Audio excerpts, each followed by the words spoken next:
예수님께서 이제 십자가에 못 박히는 그런 이야기가 오늘 본문에는 기록이 되어 있습니다. 그런데 성경에는 이 십자가에 못 박히는 과정을 자세하게 묘사하지 않습니다.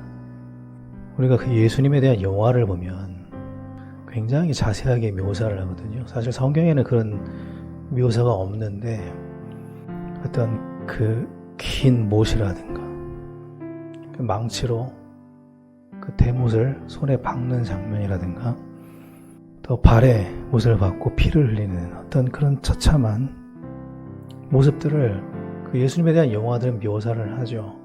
근데 그런 어떤 묘사를 보면 그런 영화들이 예수님에 대해 전해주려고 하는 그런 모습들은 우리에게 이제 고통을 전달해 줍니다. 예수님의 고통이 이제 전달되어 오죠. 근데 성경은 이런 묘사가 없어요. 왜 그러냐면 성경이 우리에게 전달하려고 하는 것은 예수님의 고통이 아니거든요. 성경은 우리에게 오로지 예수님을 통해서 주고자 하는 구원을 전달하기 때문에 고통에 대한 묘사가 없습니다. 우리에게 구원을 주기 위해서 성경은 기록이 된 거죠. 우리는 구원받았고 이제 우리가 사는 이유는 세상을 살리기 위해서, 사람을 살리기 위해서 사는 거지 않습니까? 그러기 위해서 예수님을 닮아가야 되는 겁니다. 예수님께서 어떤 모습을 계속 보여주셔요. 우리에게 뭔가를 계속 보여주십니다. 이 마지막 시간표에 예수님이 보여주시는 건 뭡니까? 모든 고통과 아픔을 견디는 모습을 보여주셔요. 자기 자신에게 찾아온 고통, 수모, 그걸 예수님 충분히 막을 수 있었습니다. 저항할 수도 있었어요.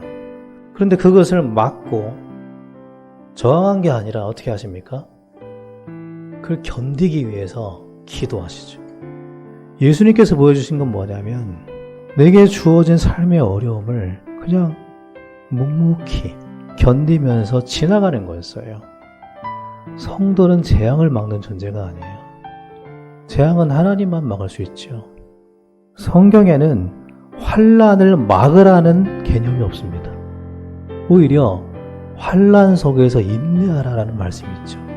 환난은 인내를, 인내는 연단은 소망을 이루는 것이다. 이게 성도에게 아주 중요한 삶의 방식입니다. 뭘 막는 게 아니에요.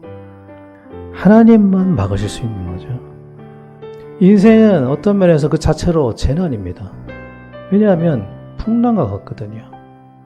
풍랑과 파도를 막으려고 하는 시도는 어리석은 거잖아요. 예수님께서 우리에게 가르쳐 주신 것은 막는 게 아닙니다. 그것 속에서 살아가는 법을 알려주시는 거예요. 견디고 걸어가는 길을 보여주셨습니다.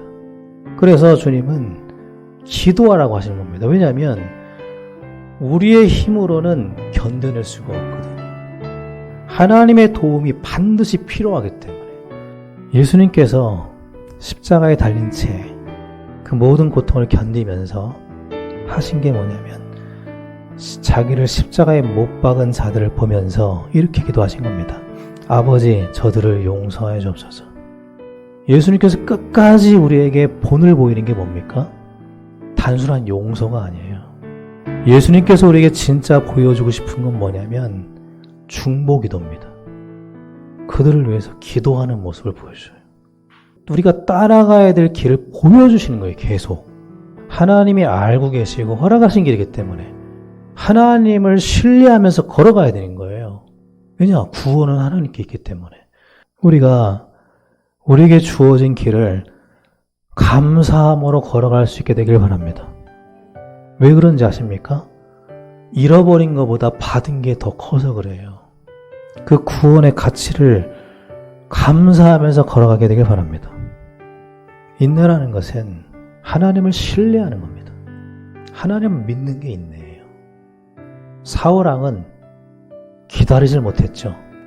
왜요? 하나님을 믿지 않으니까. 다윗은 기다립니다. 하나님을 신뢰하는 만큼 기다릴 수 있는 겁니다. 그 예수님은 마지막에 승천하기 직전에 우리에게 기다리라고 말씀하시죠. 그 기다림이 인내 아닙니까? 언제 기다릴 수 있나요? 하나님을 신뢰할 때만 기다릴 수 있는 겁니다.